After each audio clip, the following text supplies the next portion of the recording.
Hello everyone, Antoine here. For the third time in a month, the 1.16 Minecraft world record has been beaten.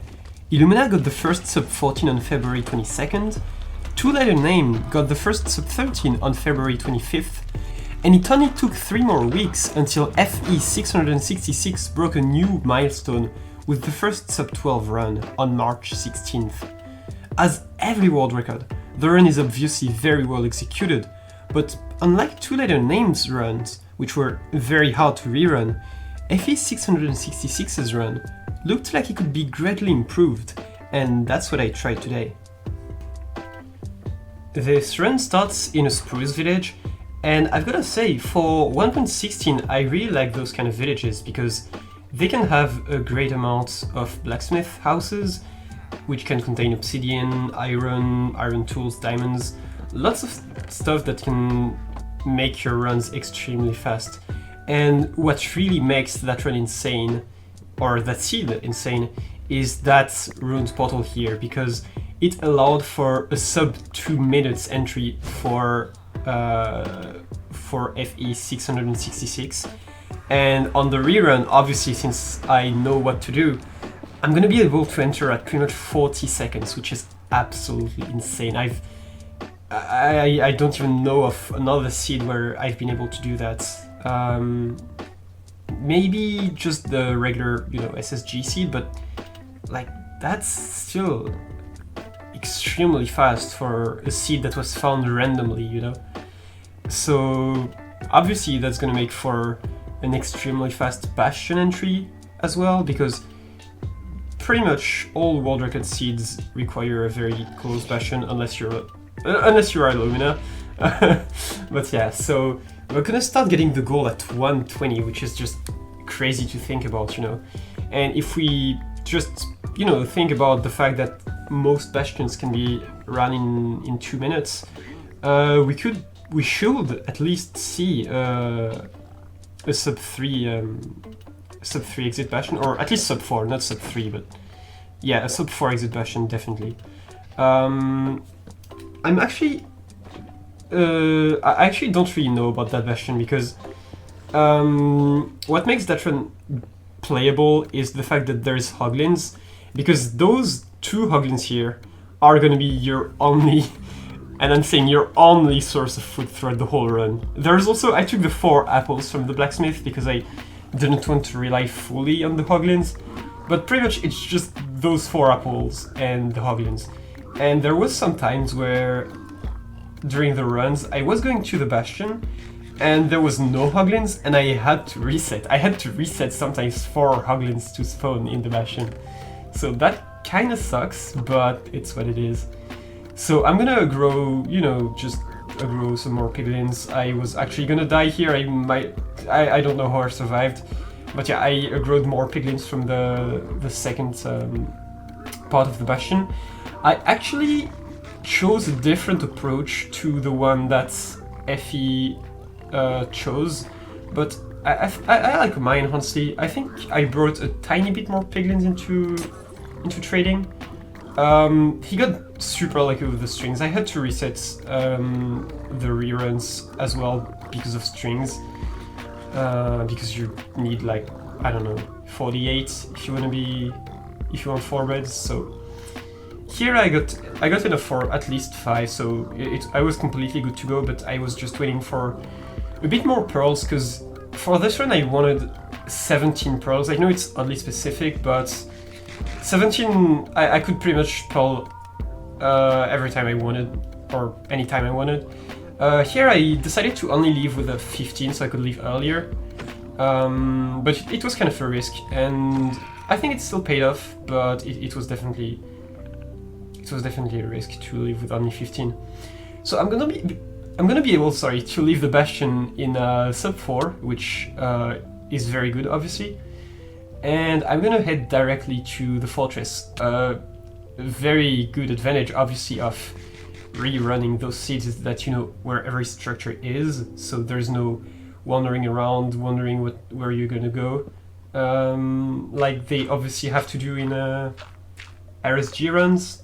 But yeah, Maybe one day an RZ runner is actually gonna have an insane fashion directly at spawn, you know, with everything they need and just sub 10.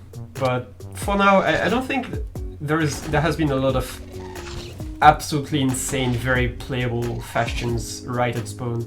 So it's still something that that needs to happen at some point.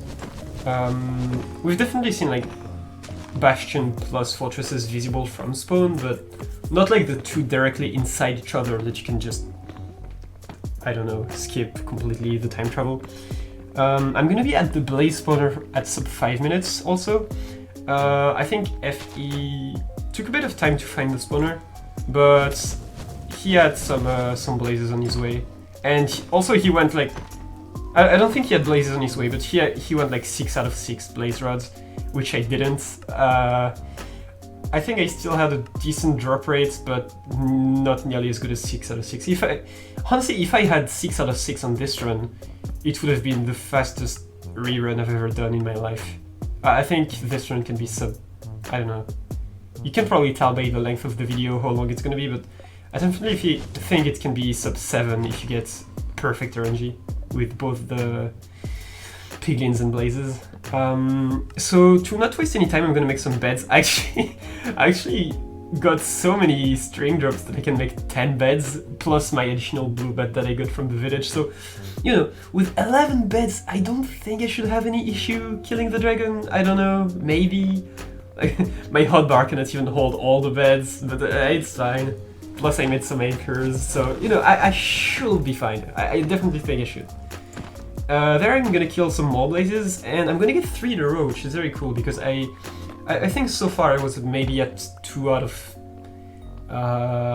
6, maybe? Which is barely under average, but they spawned really slow at the start too, so I really wanted to get fast blazes now. So notice that I'm already at 6:30, so I've been at that spawner for almost 2 minutes, which obviously is, you hate to see it. You hate being at a spawner for more than 2 minutes. So yeah, I'm just gonna wait for one more blaze rod because the portal is a 1-eye, so I need 6 blaze rods, unfortunately. And I'm gonna be able to leave at exactly 7 minutes, pretty much. And that's what I was talking about. I only have 1 pearl left. So I could use this pearl to reach where I want to build my portal faster, but I've decided not to. I could use it to join the fountain faster when I enter the end, or I could use it to, you know, after waiting for the perch, just getting to the middle fountain faster to not miss the perch. I actually couldn't find a way to build the portal in a way that I would spawn directly inside a portal room, so I just found the most convenient one, which was like 1 room away pretty much, which is not too bad. And I'm gonna be able to enter the end in sub 8. That pace is absolutely immaculate. I don't even have time to comment on the actual run, like I'm just talking and things happen so fast. And so at this point I was like, okay, I got some pretty bad blazes, so unfortunately it's not gonna be sub 9, like I'm already at 8 minutes and a sub 1 end is very unlikely. So I'm like, okay, at least it's potentially sub 10 if the dragon wants to perch. I'm still gonna put an anchor because why not? I have 2, but I'm only gonna put 1. And I'm gonna wait for the perch. And that's what I'm gonna do. So it's currently 8:20 and I'm like, okay, well, if the dragon perches in the next minute, it's cool. I'm gonna look towards the middle fountain and I'm gonna actually see the dragon with the corner of my eyes and it's gonna start perching. It actually started perching from the east-west towers, which is completely crazy. It perched so fast that I didn't even have time to react, and I'm so glad that I had this anchor because otherwise the run would have been dead. Without that anchor, I couldn't have been fast enough to blow up a bed, and I'm gonna be able to finish this run in sub 9, which is absolutely crazy.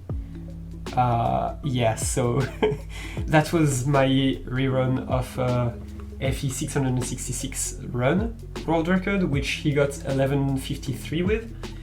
And yeah, that's about it. Thank you for watching.